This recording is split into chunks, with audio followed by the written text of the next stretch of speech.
What's going on, everyone, and welcome back to the number one Raiders radio show in the world. This is the Raiders Daily. I am back. It's been a long time, guys, but sorry, I was really sick. Not sick with the cold, but very ill. But somehow, someway, I'm still alive and still kicking, and guess what? I am going to deliver you the greatest Raiders podcast in the world right now.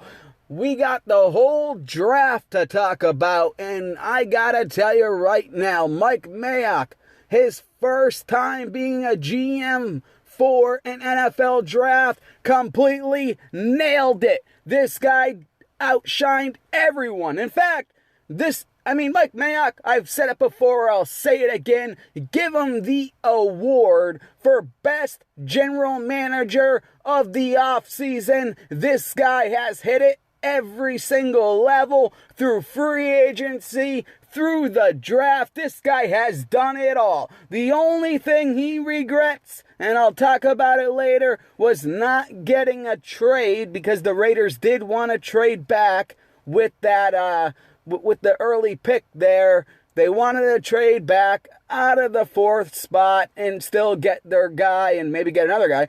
But that never happened. They tried sending out a bunch of smoke screens with they wanted a quarterback. They liked Dwayne Haskins. That was a big one. They never really did. This is pretty much, they built this roster for Derek Carr. Now, it's up to Derek Carr now, but we'll get into that later. First of all, like I always like to do when I start these shows, I just want to talk about a few things going on with me. Okay, so I just want to, first of all, start off with this. There's been a lot of crazy things going on. Now, as you know, most of you guys know, some people only know this show from YouTube, but I've been around for a number of years now with the Raiders Daily. And, in the past, I would say a couple of weeks, there have been so many people. First of all, I own the Raiders Daily. I also own Make Raiders Great Again and Make the Raiders Great Again. I own both of them. There have been so many people. People selling hats of Make Raiders Great Again hats. It's insane to me. And I'm not selling them, but I am selling awesome decal stickers if you're interested. And, and then on Twitter today, I see a guy who has a Twitter handle. He announces, I am Raiders Daily. And I'm like, who are you?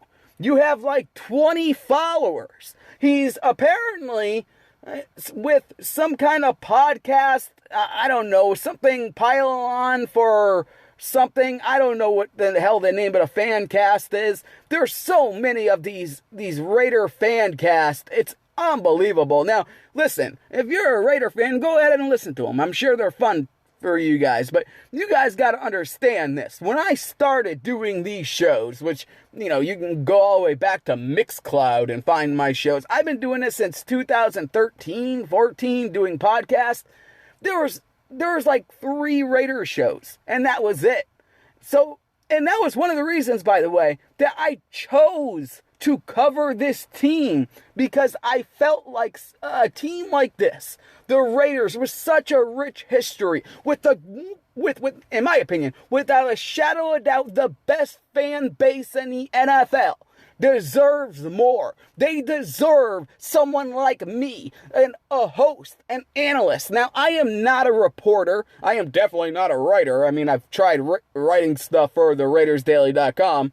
As you can see, I'm not the best writer, but that's not what I do. I'm a host. I'm an analyst. I give my opinions. That's what I do, and I'm qualified to do it. I know football. I've been literally researching football since I've been 6 years old. My father had a projector on a screen. I had to tell him what the defense was doing at the age of 6. I had to see a therapist about this. So don't question my football IQ. That's the last thing you want to do. So these people who are popping up with these Raider fan casts that are using my name, the Raiders Daily, is such a disrespect for all the things I have done. Not to mention, when I talk about inside information, I don't share any of that publicly. Mostly I don't.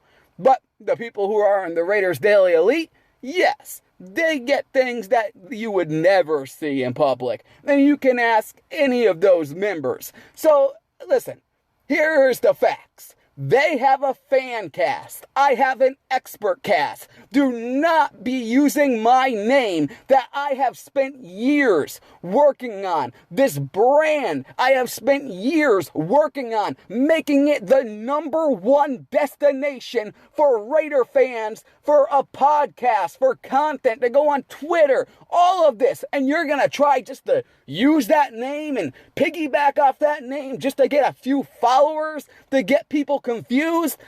It's just embarrassing. You are embarrassing yourself. You will never beat me because you don't have the drive to beat me. I am obsessed with being the best in the world. That's what I do. That's what I thrive to do. And if you get in my way, I will bury you. Because there is no one on this planet that has the knowledge, that has the will that I have. I put my heart and soul into giving Raider fans the facts and my opinions and everything I got. I give them. So when you go out there and you think, I'm going to steal his name and maybe get some of his Twitter followers and get people confused and think I'm him, because that's what you're doing, because you were following me before I even knew who the hell you were. And you stole my name. Listen, you're a loser. You are probably a 25-year-old kid sitting in his parents' living room wearing a Derek Carr jersey. You call yourself a writer. You're on Reddit. That's where you write. You write posts on Reddit. You're not a writer. Go to college. Go do something. But stop trying to rip me off, because that's exactly what you're doing. And I don't want my name tarnished by you.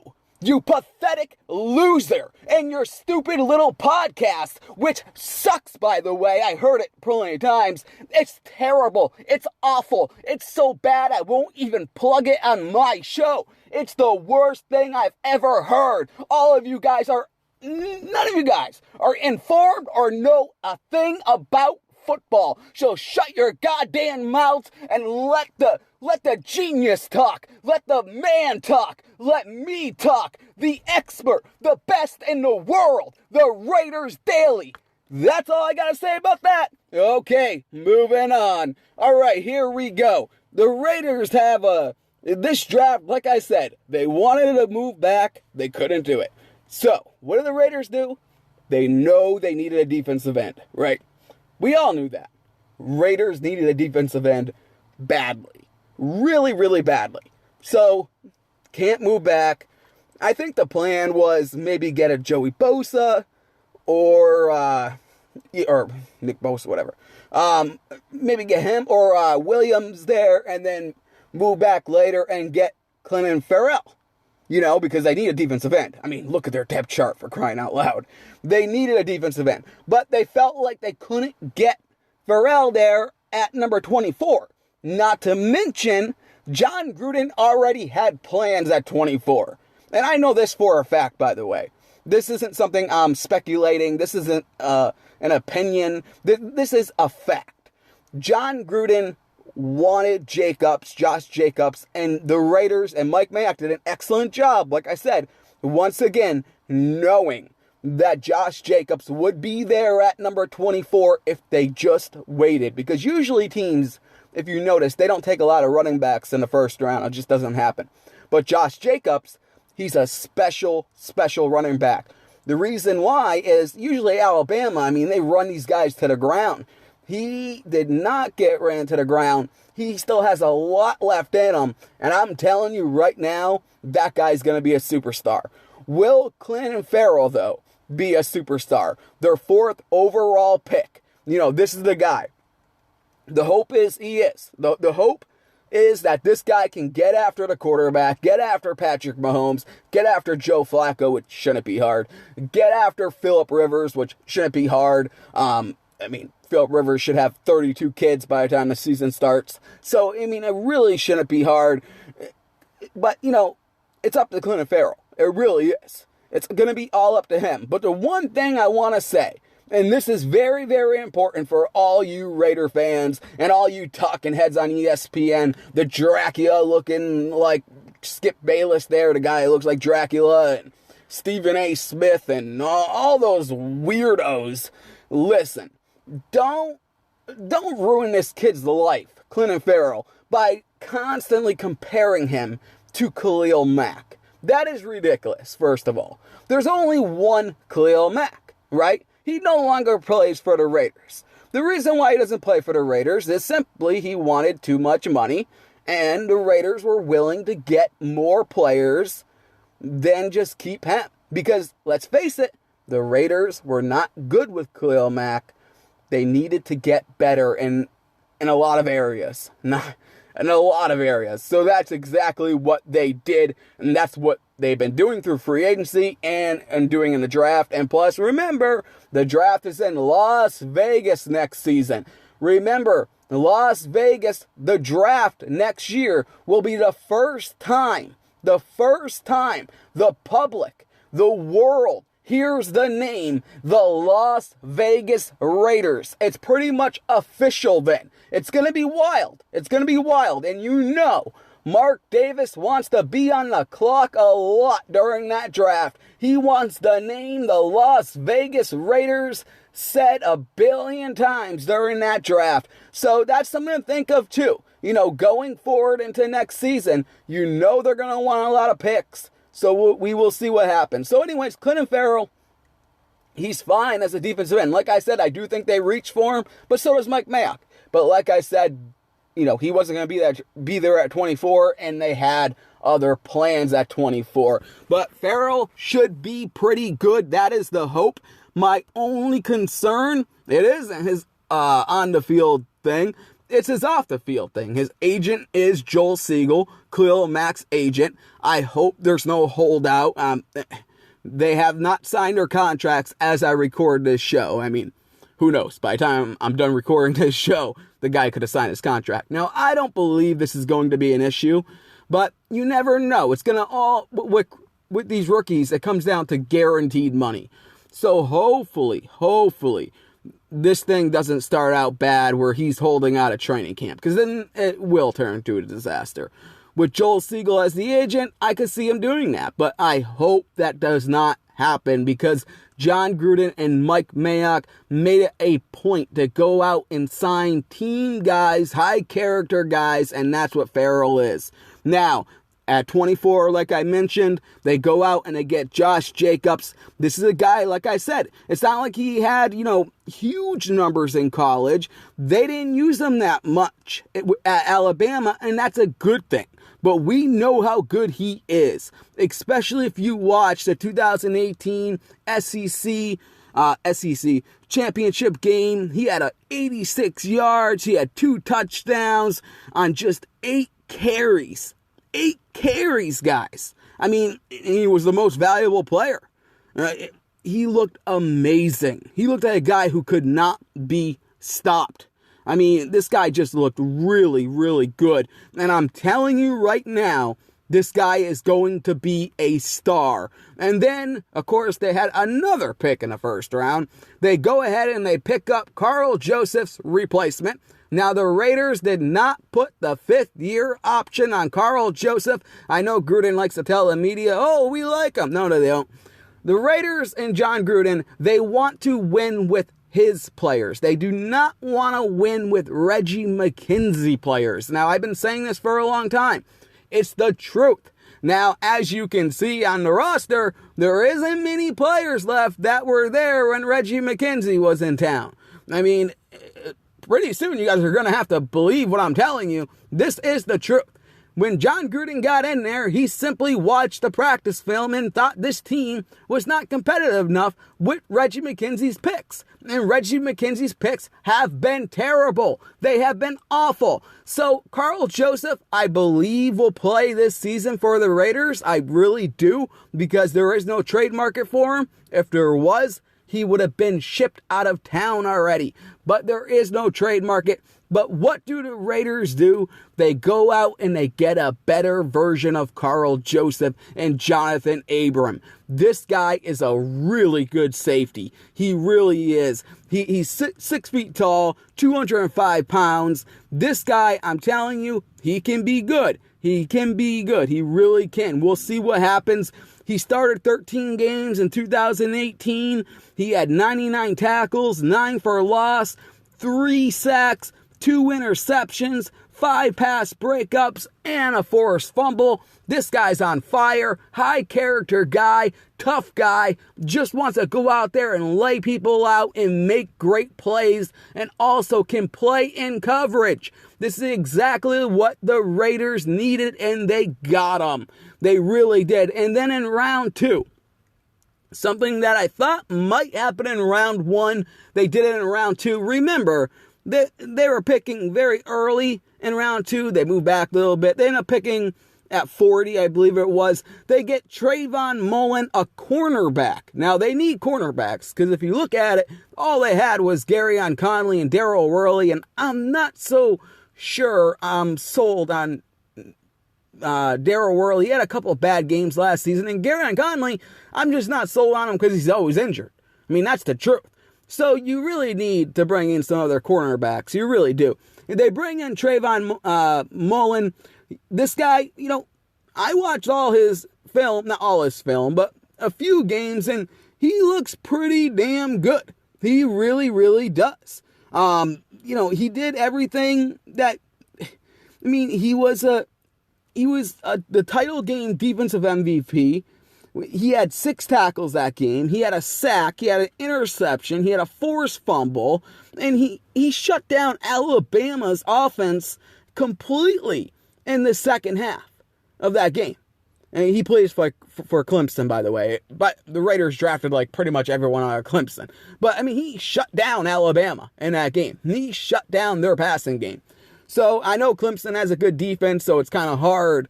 And that's another thing with this draft. They have so many Clemson players. It's hard to say, well, it's this guy. Well, it's this guy. Clemson just had a really good defense. So it's kind of hard to pinpoint this player was the reason or this player was the reason. But either way, all of these guys balled out. And that's why you want to draft them. And they're high character guys. And they played well. Now, hopefully they play well without all each other. But they still got a whole bunch of them on one team.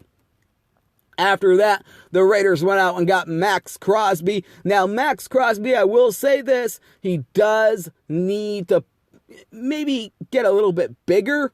He came in a little bit undersized. That was the knock on Max Crosby. He's got to get a little bit bigger, but I don't know. He probably will be fine. He really will. I'm not that worried about it, to be honest with you. I'm really not. In 2018, he had 70 tackles, 19 for loss, 7.5 sacks, 4 pass breakups, and 4 forced fumbles, and 12 starts. So, he's a 4th round pick. We're not talking about a 1st round pick here. So he's out of Eastern Michigan. Why not? A 4th round, at this point in the 4th round, it's a gamble. The whole draft's a gamble, but especially when you get in the 4th, 5th, 6th round, you don't know what you're going to get.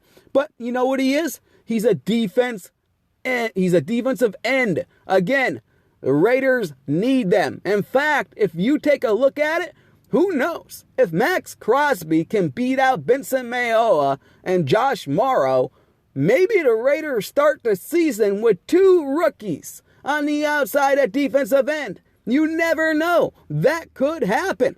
That really could happen. Now, I don't see that happen. I see Farrell starting and maybe Josh Morrow or Vincent Mayock, probably. But we never know. That's what training camp is for. After that, at pick 129, they take Isaiah Johnson, another cornerback, which I knew they were going to go after cornerbacks in this draft. It's just something I knew they needed. I thought they would get a guard, and I think that was the plan, but the right guys just did not fall to them in this draft. But the Raiders take this guy in the 4th round, 129th overall. Again, a gamble, right? But Johnson, he was a 3-star receiver recruit when he enrolled. Then he was coming off a successful high school football career and track career. He spent his redshirt season and 2 more years at wide receiver. In 11 games in 2015, he had 15 catches, 165 yards, 1 start, and 11 games in 2016 before making the switch to cornerback. So, again, this guy, was a wide receiver. Then he switched to cornerback. Before making the switch to cornerback, Johnson started 5 of 12 games there in 2017, intercepting 2 passes, breaking up 7 others. He had an impact again as a senior. He started 10 out of 11 games played, compiling 66, 2 for lost, 2 interceptions. And he had 7 pass breakups. And he played for Houston. So, we'll see. I don't know if this guy's going to be any good. You know what I mean? Who knows? We don't know. Again, this guy's a late round pick, but we'll see. Then after that, the Raiders get a tight end. Now, this was an area that I was looking at very closely. Would they replace Jared Cook? Now, I know from talking to people, the Raiders, Mike Mayock was really high on Noah Fant. The problem is the Broncos got him right before the Raiders, so they weren't going to get him. They kind of had to wait for a tight end. They get Foster Moreau. Foster Moreau, though, is more like a blocking tight end.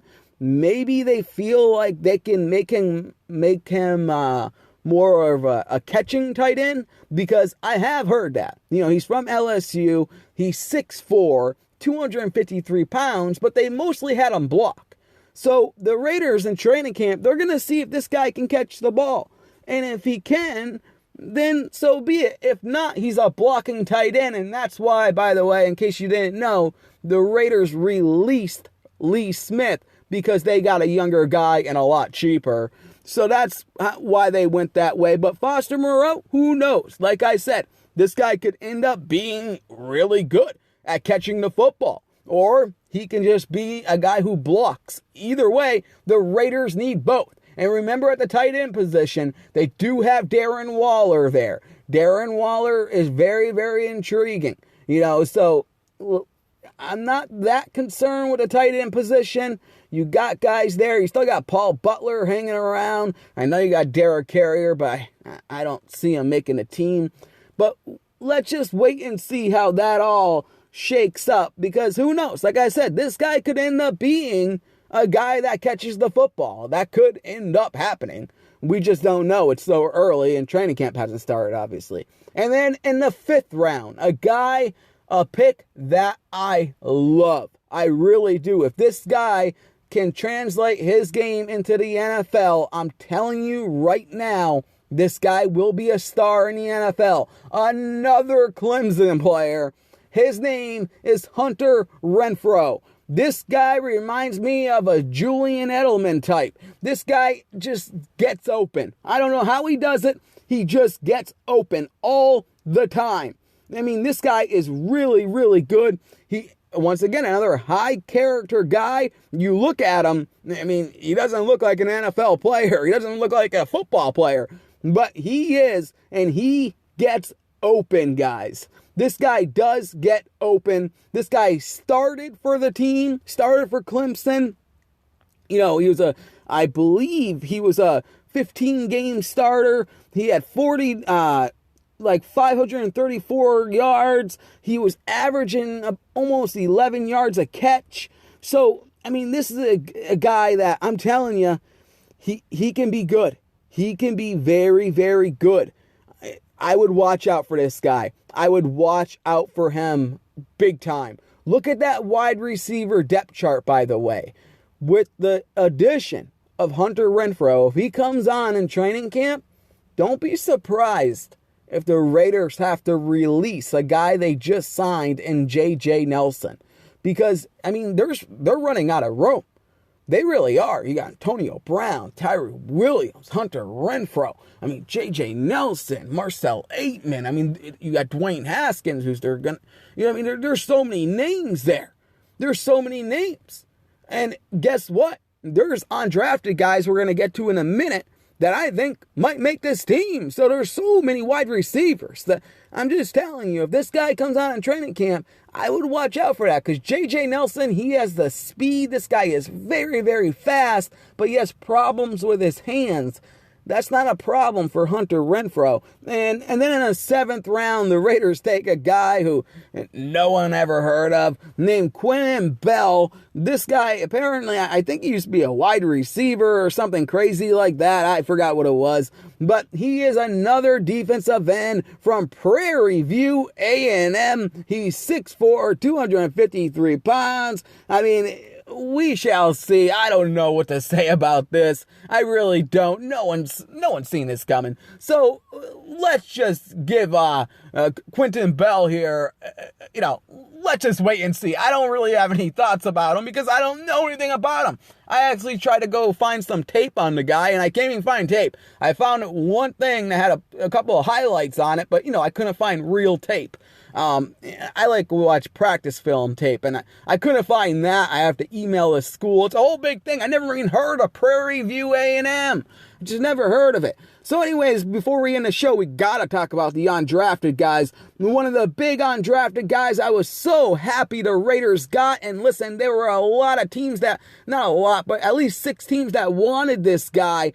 Alec Ingold, the fullback. Remember, John Gruden worked with this guy at the Senior Bowl. John Gruden loves fullbacks. Not a lot of teams use fullbacks nowadays. Now, the Raiders have Keith Smith on their roster right now. I think Alec Ingold can give Keith Smith a run for his money, and I would not be shocked if Alec Ingold can get into that playbook, study that thing hard, know all the plays, know all the signals, know all the audibles. I would not be shocked if Alec Ingold is your Raiders' new starting fullback and the Raiders release Keith Smith, saving $1.5 million.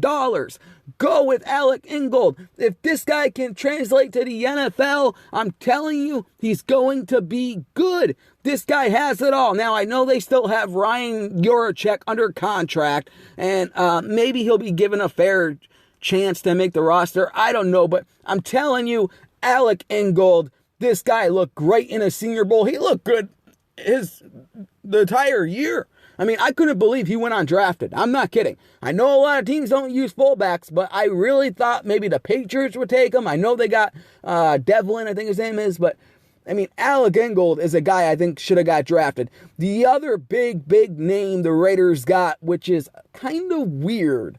This is a weird thing. Keelan Doss, wide receiver out of UC Davis. Now, the reason why this is odd is because this guy was projected to go in the 5th round. And I asked a few people, and some teams, seriously, and this isn't a joke or anything, thought that Keelan Doss already got selected. They thought he was gone. So some teams took him off their board. And some teams just had other needs, and, before you know it, the draft's over, because he, is projected in the 5th round. Before you know it, it's over, and no one takes the guy. Now, there is a report that 18 teams were trying to get Keelan Doss. I can tell you right now, that number went up to 20 teams. 20 teams out of 32 teams in the NFL were trying to get this guy, and the Raiders get him. The Raiders get this guy. Unbelievable. He could be the steal of all undrafted free agents. He really could be. This is absolutely incredible. I mean, another guy who played in the Senior Bowl. I mean, it's just amazing that Keelan Doss went undrafted and now he's in a Raider uniform. I'm telling you, Keelan Doss has a chance to be very, very good. He really does. I mean, he was very productive wide receiver at UC Davis. I mean, he had a total of 133 receptions with 2,833 yards in 2 years. His last 2 years. Think of that. He almost had 3,000 yards for crying out loud in 2 years.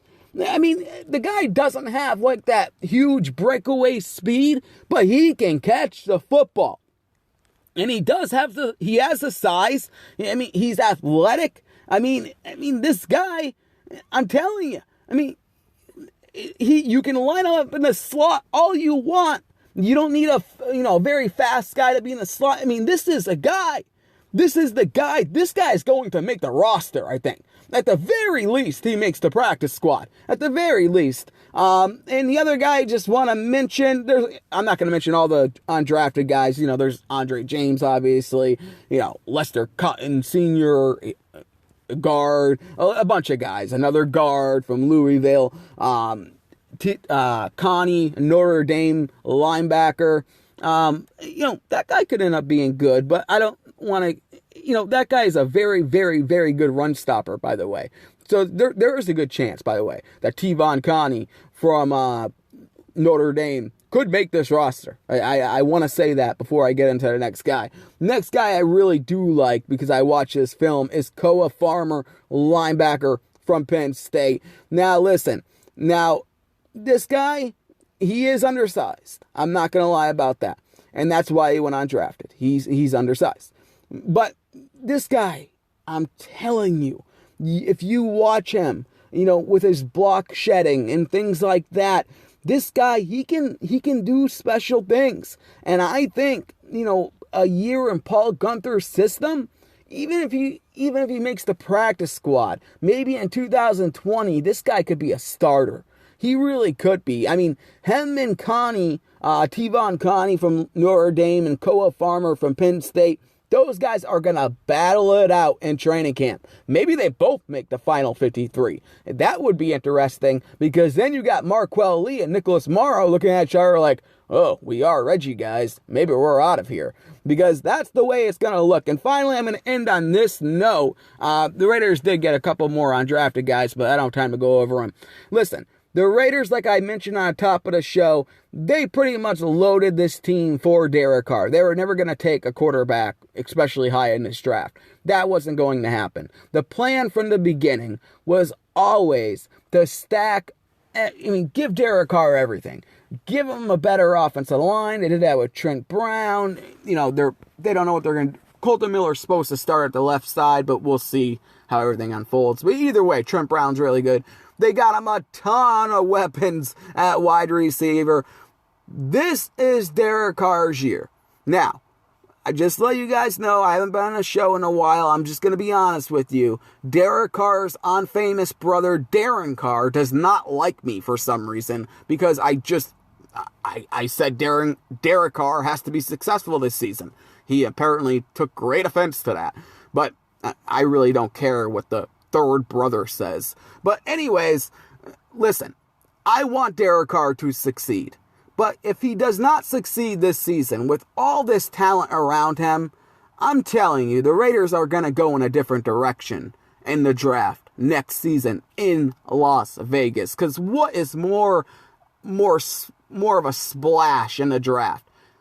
Everyone knows that. Taking a quarterback in the first round, that's what gets everyone, going crazy. That's what the buzz is about, taking a quarterback early in the draft. Now, hopefully that does not happen. Hopefully the Raiders are so good and Derek Carr performs at a high level that the Raiders don't even have to worry about that, because they're not even picking in the top 5. They're not picking in the top 10. They're not picking in the top 15. They're picking last because they won the Super Bowl the last year in Oakland. Derek Carr goes out there and delivers to AB and Tyrell Williams and Hunter Renfrow and Ryan Grant, and he's on fire, and the Raiders win a Super Bowl. That is the hope. Will it happen? We don't know. We really don't. I hope it does, but we shall find out. But the pressure is on Derek Carr this season. Let's not pretend it's not. It is. This guy has to perform at a high level, because we all know when there's a new GM and a new head coach, what does that usually mean? They bring in their own guys. From players to scouts, and the Raiders have already begun that process. They fired Sleepy McKenzie. That's Reggie McKenzie's brother, in case you did not know. They fired several scouts, and they brought in their own guys. And more guys are coming in, by the way. And some guys are going to stay there. I just want to make that clear. Some scouts for the Raiders will stay with the team, and they're very good scouts. But for the most part, a lot of those guys are going to be leaving. There's a new sheriff in town. His name is Mike Mayock, and like I said, he's been doing a spectacular job at picking the talent and free agency and everything. You got to remember, this guy was in a television booth just, 8 months ago, wherever the hell it was. And now he's a general manager of an NFL team. He has been doing a great job. John Gruden obviously has a vision for this team for the future as they one more year in Oakland and then they head to Las Vegas to their new home. But it's all about winning now. Make no mistake about it. If you think John Gruden just wants to tank this season and just go to Vegas, you are sorely mistaken.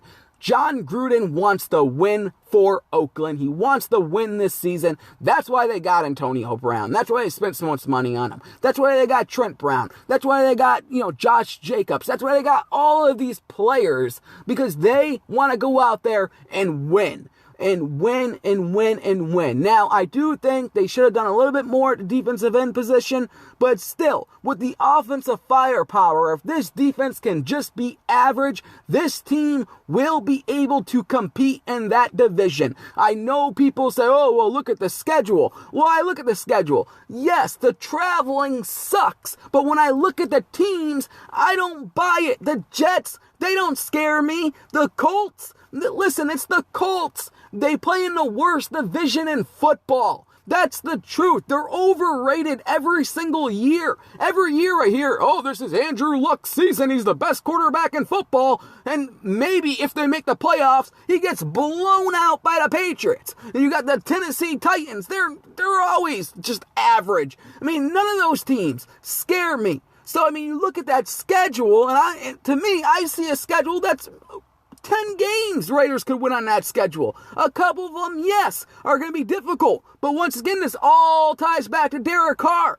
Derek Carr has to do things that he has eluded him his entire time as the Oakland Raiders quarterback, including winning in Kansas City. He has yet to win a game in Arrowhead. He must do that if he wants to be the franchise quarterback. Winning in cold weather games. Winning when it matters. In December, in November. That's when it matters. That's when good teams, playoff teams, win football games. That's what I want out of this quarterback. Because Derek Carr, he may think I know he thinks I hate him. I don't hate him. I want him to succeed. Because if he wins, the team wins, and the people who follow me are on the Raiders Daily Elite, the greatest subscription service in the world.